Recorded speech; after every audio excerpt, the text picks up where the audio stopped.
If I could go back in time and undo just one decision, it'd be the day I shook hands with Kyle Porter and welcomed him to the team. I'm 38, married, no kids, and I'd been working in corporate marketing for almost 15 years when this happened. I was the senior brand director at a mid-sized agency in Denver. Not flashy, but solid. I had a nice corner office, a team I respected, and a marriage I thought was pretty unshakable. Emily, my wife, is a high school English teacher. We met in college, moved in together after graduation, and got married 5 years later. We weren't the overly romantic type, but we worked. At least I thought we did. When the company approved funding for a new intern, I was the one who pushed to get someone fresh, someone hungry. I wanted energy, drive, someone who could handle pressure without falling apart. We interviewed 7 people over 3 days. Kyle stood out immediately. He was 24, a recent graduate from a small liberal arts college in Oregon. Smart, confident, charismatic, maybe too charismatic. I remember thinking, this kid could sell a ketchup popsicle to a woman in white gloves. Tall, athletic build, hair that looked professionally messy, and a jawline like he walked out of a skincare ad. I probably should have seen the red flags right away, but in that moment, I was just glad to have someone who didn't need handholding. From the beginning, Kyle was magnetic. My team loved him. He picked up on everything fast: campaign design, client meetings, brand copy. He had a way of speaking in these smooth, almost rehearsed lines that made people lean in when he talked. I chalked it up to charm. In hindsight, it was performance. The first time I introduced him to Emily was at the end of his second week. I'd had a late meeting, and she offered to drop by the office with dinner so we could eat together. She met Kyle in the hallway when he was heading out. I remember how her eyes lingered a bit too long when I introduced them. "This is Kyle," I said, "our new intern." And Kyle, always quick with the disarming smile, extended his hand and said, "Pleasure to meet you, Mrs. Nash. I can already tell your husband's a lucky guy." Emily laughed. I thought nothing of it. By week 3, Kyle was coming into his own. He stayed late, volunteered for tasks no one wanted, asked smart questions. He and I even started grabbing coffee together before morning meetings. I liked the kid. I really did. Then, one Friday afternoon, my car wouldn't start in the office garage. Emily was already on her way home, so I messaged Kyle to see if he could give me a ride. He said he'd be happy to, but he needed to swing by my place first to drop off a flash drive he'd borrowed during a late-night session in the office. That should have been the first crack in the glass. When I got home 20 minutes later, Emily looked flustered. Not embarrassed, exactly. Just off. Her hair was up in a way I hadn't seen since college parties. There was a faint smell of cologne in the kitchen. Not mine. I asked if Kyle had dropped by. She shrugged. "Yeah, just for a second," said he needed to return something. "Why?" I told her it was nothing. I convinced myself it was nothing. Until I saw the text. A week later, Kyle left his laptop in one of our team's side rooms after a meeting. He messaged me to say he'd be back in the morning to grab it, and I told him no problem, I'd lock it up for him. When I picked it up, the screen was still on, unlocked, and right there, front and center, was an open messages app. Emily Nash. Last message. "Same time tomorrow? I can't stop thinking about yesterday." I just stared at the screen. I didn't move. I didn't breathe. My brain literally couldn't process what my eyes were seeing. It was like reading a script from someone else's nightmare. I closed the laptop, put it in my office drawer, locked it, and drove home in silence. Something in me had already broken. I just hadn't felt it yet. I didn't confront her that night. I don't know why. Maybe I was still hoping there was some explanation, something that made sense. But deep down, I think I already knew. You don't accidentally tell your husband's intern that you can't stop thinking about yesterday. I laid in bed next to Emily, staring at the ceiling, pretending to scroll through my phone while her breathing evened out beside me. My chest felt tight, like something massive had been dropped into me, and I didn't have the strength to hold it up anymore. The next morning, I brought Kyle's laptop to the office early. I sat there for almost an hour staring at it. I wasn't proud of what I did next, but I did it anyway. I opened it again. Same password prompt, or lack thereof. Went into the Messages app. Their entire conversation was right there. Weeks worth of texts. It started innocent enough. A compliment about her blouse the first time they met. A comment about the books on her shelf when he accidentally dropped by with the flash drive. Then, like a slope covered in oil, it slipped straight into something else. "You're different from other women your age." He doesn't see you the way I do. I can't stop thinking about you. It wasn't just flirting. They had met up, at least twice. Both times during the week, I'd had those late evening strategy sessions. He lied to me. She lied to me. They were playing this game in my house, on my time, while I was out there defending both of them in completely different ways. I wanted to scream. I wanted to throw his laptop out of the window, burn it, call every contact he had, and tank whatever future he thought he was building. But I didn't. Instead, I called my buddy Sam, who worked in IT for a different company, told him I had a weird situation, and asked if he could walk me through backing up the hard drive discreetly. He didn't ask questions. By noon, I had a flash drive of my own, filled with every text, every file, every piece of this betrayal neatly time-stamped and preserved. Now I had to decide what to do. Emily was at work. I called in sick, sat on the back patio drinking coffee that tasted like ash and going back over every moment I'd brushed off, her sudden interest in going to yoga twice a week, the new lingerie I'd assumed she bought for me, the way her phone always seemed face down on the counter. It wasn't just Kyle. It was her. She made that choice, repeatedly, and not out of loneliness. Not because we were fighting, not because I pushed her away. She did it because she could.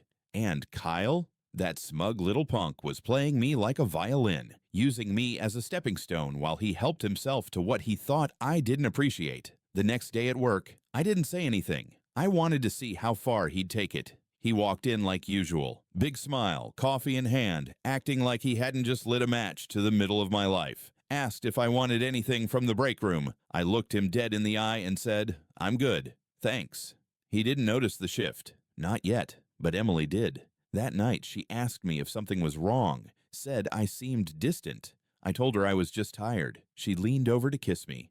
I let her, and in my head, I was already building the plan. I didn't want a messy divorce. I didn't want to lose everything just because someone else decided to act like a hormone-drunk teenager. I wanted clarity, and if I was going to end my marriage and fire my intern in one swing, I needed to do it clean. The following Monday, I invited Kyle to lunch, told him I appreciated his work ethic and wanted to talk about long-term potential at the company. He showed up grinning like he'd just won the lottery. We sat down at this quiet little spot near the office. I let him order first. He got a turkey melt. I didn't order anything. I reached into my jacket pocket and slid the flash drive across the table. His smile flickered. "What's this?" he asked. I leaned forward, calm, controlled. "You tell me." For a full 10 seconds, he said nothing, just stared at the drive like it was a grenade. Then he tried to laugh. "Look, man, I don't know what— I read the messages." I cut in. "All of them." He swallowed hard. I didn't yell. I didn't curse. I just sat there and watched him unravel, piece by piece, until that smooth exterior crumbled. "You've got two options," I said. "You walk away today. No recommendation, no future here. Or I take this to HR, show them how you've been exploiting a personal relationship connected to your direct superior, and make sure it follows you for a very long time." He didn't argue. He left his badge on the table and walked out. I should have felt better. I didn't, because there was still one more person I had to confront. I waited 3 days before saying anything to Emily. Not because I was scared. I wasn't. At that point, the fear had already drained out and left something colder behind. I waited because I wanted to make sure I was steady. No yelling, no drama, just facts. Truth laid out clean. I chose a Saturday. It was quiet, cloudy. She was sitting at the kitchen table grading papers, a mug of tea next to her. It would have looked like a normal morning in our house. If I hadn't known everything I now knew, I sat across from her and placed the flash drive on the table between us. She looked at it, then up at me. "What's that?" "You already know." The color drained from her face so fast it was like someone flipped a switch. She opened her mouth to speak, but nothing came out at first. Then, "How much do you know?" "All of it." She sat back in the chair, eyes glassy, lips parted like she was still trying to figure out if this was actually happening. I didn't say anything for a moment. I just watched her squirm. I wanted her to feel what I'd been carrying for the last week. The confusion, the betrayal, the slow, gnawing sense that something precious had been gutted while I wasn't looking. "How long?" I asked. She stared down at her hands. "I don't know. A few weeks. It wasn't—" "Don't say it wasn't serious," I interrupted. "You invited him into our home. You planned around my schedule. You lied to my face." "I didn't mean for it to happen," she said, her voice barely above a whisper. That doesn't make it any better. She started to cry. Quiet, restrained, the kind of crying people do when they're more ashamed than sad. I didn't comfort her. What was it? I asked. Was I boring? Was I not enough? Did you just want to see if you could still get attention from someone younger? She shook her head. No, it wasn't like that. Then what was it like? Silence. Eventually she said, I felt invisible. You were always working, always tired, and then here comes this kid, full of compliments, hanging on my every word. Her voice trailed off. I didn't reply right away, because the truth is, some part of me got it. I really did. Relationships fade around the edges when you're not careful. You get comfortable. You stop noticing the little things. You take each other for granted. But here's the difference. I never went looking for someone else to fill that gap. I stayed. I worked. I tried. And she chose Kyle Porter. Do you love him? I asked, even though the answer didn't matter. No, she said immediately. God, no. Then congratulations, I said.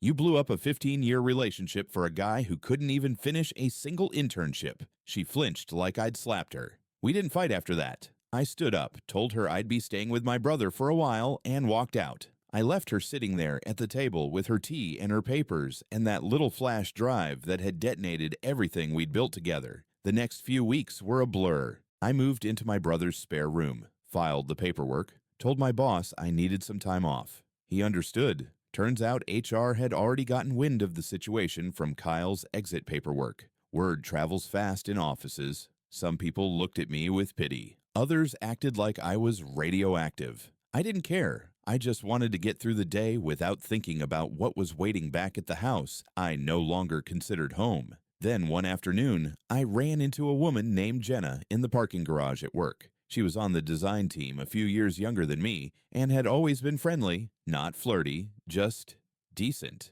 She looked at me with real concern in her eyes. Hey, she said, I heard about everything. I'm sorry, that's awful. I nodded.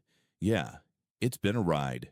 She hesitated for a second, then said, if you ever want to grab coffee or just get out of your head for a bit, I'm around. It wasn't a pickup line. It didn't feel like a lifeline either. It felt like something new, something possible. I smiled. I might take you up on that. Because as much as it hurt, and it still did, I knew one thing for sure. The worst was behind me. And sometimes you don't realize how heavy something was until it's finally gone. The divorce went through 6 weeks after that last conversation. No drama, no shouting matches, just signatures, a few exchanged belongings, and the quiet thud of a chapter closing for good. Emily moved in with her sister across town. We didn't speak again, except through lawyers. No final appeals, no letters, no awkward coffee shop meetings where one person begs for another chance. I think in her own way, she knew there wasn't one. There was nothing to fix. Some damage can't be undone, especially when it's intentional. The house felt different the first time I walked back in alone. It was emptier, obviously. Her books were gone, the smell of her shampoo was no longer in the bathroom, and there were small, unnoticeable absences that suddenly felt huge. But more than that, it was peaceful. No second-guessing, no looking over my shoulder, wondering if the person beside me was hiding something behind a smile. I didn't throw away everything that reminded me of her. I boxed it up, stored it in the garage. Maybe someday I'll burn it. Or maybe I'll forget it's there until years from now, when I move again and find it by accident. Kyle disappeared from my life as fast as he'd entered it. Last I heard, he moved back to Oregon, got a job at some startup that probably doesn't know or care about what he did here. He'll fail upward, I'm sure. People like him usually do. But that part, it doesn't bother me anymore, because the part of me that used to burn every time I thought of his name, that part has gone quiet. I did end up getting coffee with Jenna. It wasn't a date, just two people sitting outside a cafe on a cool Wednesday afternoon, talking about everything but what happened. She didn't ask questions, and I didn't offer answers. We talked about travel, bad client emails, favorite movies we pretended to have seen but hadn't. She laughed. Not a fake laugh either. Real, full-belly kind of laugh that makes you forget how heavy the last few months have been. I realized I hadn't heard that sound in my own house in years. Before we left, she touched my arm lightly and said, "You look lighter than you did a month ago." I smiled. That's because I am. We've gone out a few more times since. Nothing serious, nothing defined, but there's something steady and genuine there. No games, no lies, no masks. I don't know if it'll turn into something long-term. And honestly, that's okay. Right now, it's just good to feel like myself again. There are still rough mornings. Days where I catch myself remembering something stupid, a shared inside joke, the way Emily used to hum when she was making tea, and for a second, it stings. But then it fades, like scar tissue that pulls a little but doesn't bleed anymore. I learned a lot from this. That trust is fragile, that charisma can be a mask, that sometimes the people you believe would never hurt you are the ones holding the knife. But I also learned that I can survive it, that walking away, even when it's humiliating, even when it wasn't your mistake, is sometimes the strongest thing you can do. And most importantly, never ever hire someone without locking your damn laptop.